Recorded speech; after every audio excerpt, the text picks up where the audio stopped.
Akashvani Imphal Ngangbam Nganthoi na pau pajari ahanbada maruiba pau Khelo India scheme gi makhada Imphal West Jilla gi maya Imphal da saba multipurpose indoor hall ngasi Mukhyamantri Yumnam Khemchana sangaragani Sports Authority of India North East Regional Center Imphal na sinduna Sandesh on cycle gi thoram ngasi pangthokre Mapan Tharo Mantri Dr. S. Jaishankar ga America gi Secretary of State Marco Rubio ga ngasi New Delhi gi Hyderabad House to unagani amasung Haksel Mantri JP Nadana hairi Haksel gi infrastructure sing fagarhanbaga loinana Haksel amasung analayeng gi lamda khang hairaba miyoi sing ningthina training pibagi tangai fadaba lei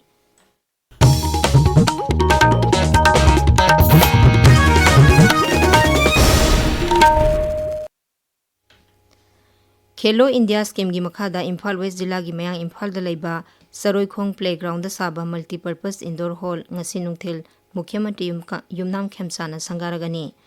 Manipur Sarkar gi Youth Affairs and Sports Yas Bibhag na sinduna pangthokadaba thoram asida Yas ki Mantri Govindas Konthaujam MLA Kongkham Robindro Bibhag asigi Secretary Naurem Pravin Singh sarugyagani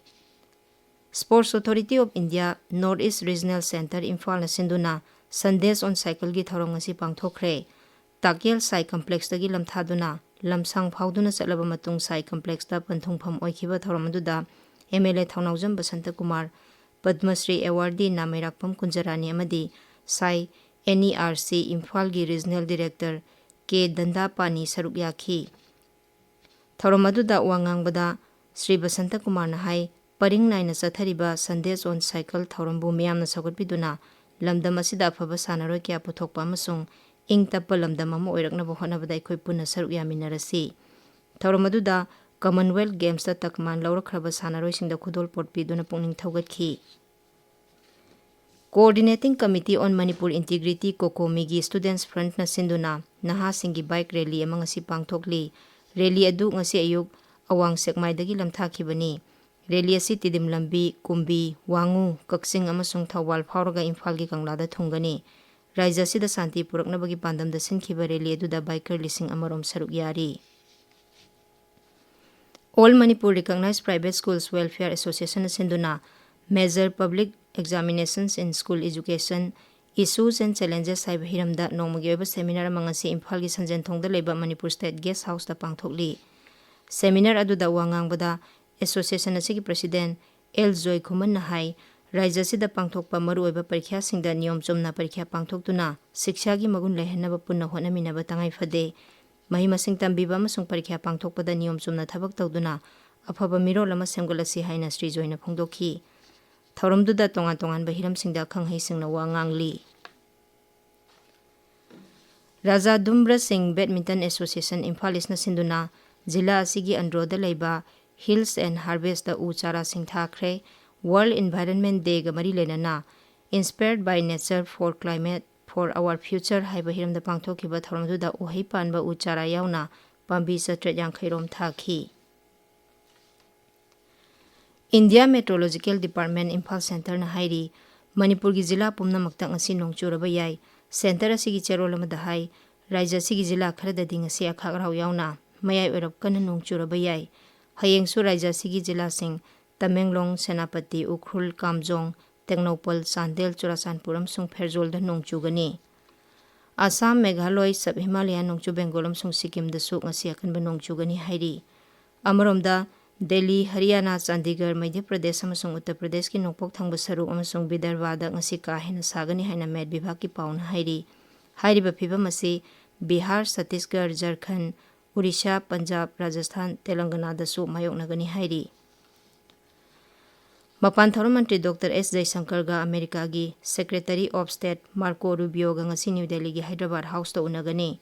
Lusingba anina lamdam amasung malem gi Ngaksel amasung santi raksa yauna tongan balamda wari sanagani Secretary Rubio Quad Foreign Mantri Singhi mifam yauna bagidamak numit marini gi khongchatang rang leibak asida thungkhibani Quad mifam asi tha asigi kuntarukta pangthokani mifam asida Mapan Tharo Mantri Dr. S. Jaishankar Australia gi Mapan Tharo Mantri Penny Wong Japan gi Mapan Tharo Mantri Toshimitsu Motegi amasung America gi Secretary of State Marco Rubio saruk yagani mifam asina Indo-Pacific lamdamda ꯑꯌꯦꯠ ꯑꯄꯟ ꯌꯥꯎꯍꯟꯗꯅꯕ ꯄꯥꯟꯗꯝ ꯊꯝꯕꯒ ꯂꯣꯏꯅꯅ quad ꯂꯩꯕꯥꯛꯁꯤꯡꯒꯤ ꯃꯔꯛꯇ ꯂꯝ ꯀꯌꯥꯗ ꯇꯦꯡꯕꯥꯡ ꯄꯤꯅꯕ ꯍꯦꯟꯒꯠꯍꯟꯅꯕ ꯌꯥꯎꯅ ꯋꯥꯐꯝ ꯀꯌꯥ ꯈꯟꯅꯒꯅꯤ꯫ ꯅꯣꯡꯆꯨꯞ ꯕꯦꯡꯒꯣꯜꯗ ꯆꯍꯤ ꯑꯁꯤꯒꯤ ꯖꯨꯂꯥꯏ ꯊꯥꯗꯒꯤ ꯑꯌꯨꯁꯃꯥꯟ ꯚꯥꯔꯠ ꯁ꯭ꯀꯤꯝ ꯆꯠꯅꯕ ꯍꯧꯔꯒꯅꯤ꯫ ꯃꯨꯈ꯭ꯌ ꯃꯟꯇ꯭ꯔꯤ ꯁꯨꯚꯦꯟꯗꯨ ꯑꯙꯤꯀꯥꯔꯤꯅ ꯀꯦꯟꯗ꯭ꯔꯒꯤ ꯍꯛꯁꯦꯜ ꯃꯟꯇ꯭ꯔꯤ ꯖꯦ.ꯄꯤ. ꯅꯗ꯭ꯗꯥꯒ ꯚꯔꯆꯨꯑꯦꯜ ꯑꯣꯏꯅ ꯃꯤꯐꯝ ꯄꯥꯡꯊꯣꯛꯂꯕ ꯇꯨꯡꯗ ꯀꯣꯜꯀꯇꯥꯗ ꯋꯥꯐꯝ ꯑꯁꯤ ꯂꯥꯎꯊꯣꯛꯈꯤꯕꯅꯤ꯫ ꯁ꯭ꯀꯤꯝ ꯑꯁꯤꯗ ꯔꯥꯏꯖ꯭ꯌꯗꯨꯗ ꯍꯧꯖꯤꯛ ꯆꯠꯅꯔꯤꯕ ꯍꯦꯜꯊ ꯁ꯭ꯀꯤꯝ ꯁ꯭ꯋꯥꯁꯊꯤꯌ ꯁꯥꯊꯤꯒꯤ ꯕꯦꯅꯤꯐꯤꯁꯔꯤꯁꯤꯡꯁꯨ ꯀꯣꯟꯁꯤꯟꯒꯅꯤ꯫ ꯑꯌꯨꯁꯃꯥꯟ ꯚꯥꯔꯠ ꯑꯔꯣꯒ꯭ꯌ ꯃꯟꯗꯤꯔꯒ ꯃꯔꯤ ꯂꯩꯅꯅ ꯅ꯭ꯌꯨ ꯗꯦꯜꯂꯤꯗ ꯃꯊꯪ ꯊꯥꯗ MOU ꯑꯃꯁꯨ ꯁꯍꯤ ꯇꯧꯅꯒꯅꯤ꯫ ꯁ꯭ꯔꯤ ꯑꯙꯤꯀꯥꯔꯤꯅ ꯍꯥꯏ ꯅꯣꯡꯆꯨꯞ ꯕꯦꯡꯒꯣꯜꯗ PM ꯖꯟ ꯑꯧꯁꯥꯙꯤ ꯀꯦꯟꯗ꯭ꯔ 117 ꯂꯩꯔꯤꯕ ꯑꯁꯤ 164 ꯍꯦꯟꯒꯠꯍꯟꯅꯕ ꯀꯦꯟꯗ꯭ꯔꯗ ꯄ꯭ꯔꯁꯇꯥꯕ ꯇꯧꯈ꯭ꯔꯦ꯫ ꯃꯁꯤꯒꯤ ꯃꯊꯛꯇ ꯑꯂꯤꯄꯨꯔꯗꯨꯋꯥꯔ, ꯀꯥꯂꯤꯝꯄꯣꯡ ꯑꯃꯁꯨꯡ ꯁꯥꯎꯊ ꯗꯤꯅꯥꯖꯄꯨꯔ ꯖꯤꯂꯥꯁꯤꯡꯗ ꯅꯧꯅ ꯃꯦꯗꯤꯀꯦꯜ ꯀꯣꯂꯦꯖꯁꯤꯡ ꯊꯝꯕꯤꯅꯕ ꯑꯃꯁꯨꯡ ꯑꯋꯥꯡ ꯊꯪꯕ ꯕꯦꯡꯒꯣꯜꯗ ꯑꯅꯧꯕ ꯑꯦꯝꯁ ꯍꯣꯁꯄꯤꯇꯥꯜ ꯑꯃ ꯂꯤꯡꯕꯤꯅꯕ ꯀꯦꯟꯗ꯭ꯔꯗ ꯍꯥꯏꯖꯈ꯭ꯔꯦ꯫ ꯇꯥꯕꯤꯔꯤꯕ ꯄꯥꯎ ꯑꯁꯤ ꯑꯀꯥꯁꯕꯥꯅꯤ ꯏꯝꯐꯥꯜꯗꯒꯤꯅꯤ꯫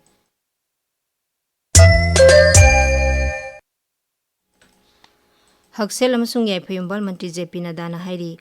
ꯍꯛꯁꯦꯜꯒꯤ ꯏꯟꯐ꯭ꯔꯥꯁ꯭ꯇꯔꯛꯆꯔ ꯐꯒꯠꯍꯟꯕꯒ ꯂꯣꯏꯅꯅ ꯍꯛꯁꯦꯜ ꯑꯃꯁꯨꯡ ꯑꯅꯥ-ꯂꯥꯌꯦꯡꯒꯤ ꯂꯝꯗ ꯈꯪ-ꯍꯩꯔꯕ ꯃꯤꯑꯣꯏꯁꯤꯡ ꯅꯤꯡꯊꯤꯅ ꯇ꯭ꯔꯦꯅꯤꯡ ꯄꯤꯕꯒꯤ ꯇꯉꯥꯏꯐꯗꯕ ꯂꯩ꯫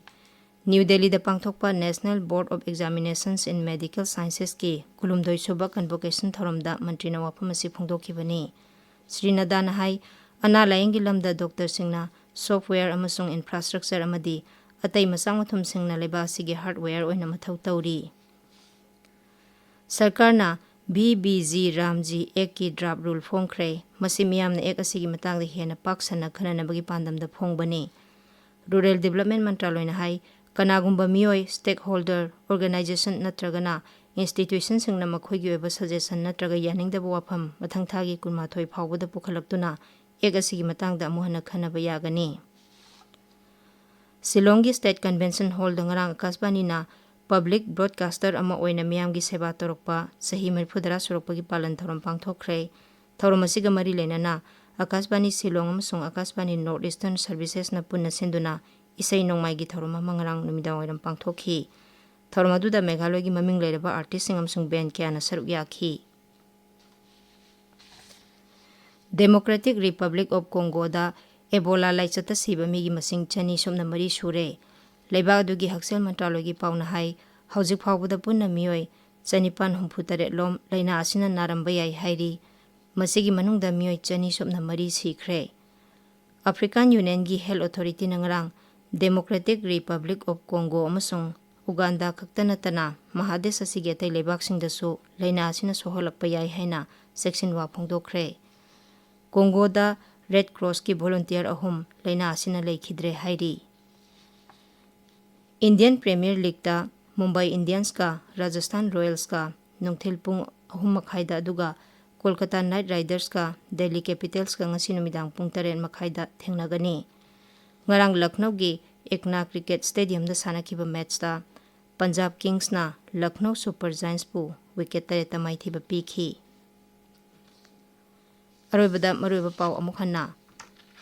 ꯈꯦꯂꯣ ꯏꯟꯗꯤꯌꯥ ꯁ꯭ꯀꯤꯝꯒꯤ ꯃꯈꯥꯗ ꯏꯝꯐꯥꯜ ꯋꯦꯁ ꯖꯤꯂꯥꯒꯤ ꯃꯌꯥꯡ ꯏꯝꯐꯥꯜꯗ ꯁꯥꯕ ꯃꯜꯇꯤꯄꯔꯄꯁ ꯏꯟꯗꯣꯔ ꯍꯣꯜ ꯉꯁꯤ ꯃꯨꯈ꯭ꯌ ꯃꯟꯇ꯭ꯔꯤ ꯌꯨꯝꯅꯥꯝ ꯈꯦꯝꯆꯥꯅ ꯁꯪꯒꯥꯔꯒꯅꯤ꯫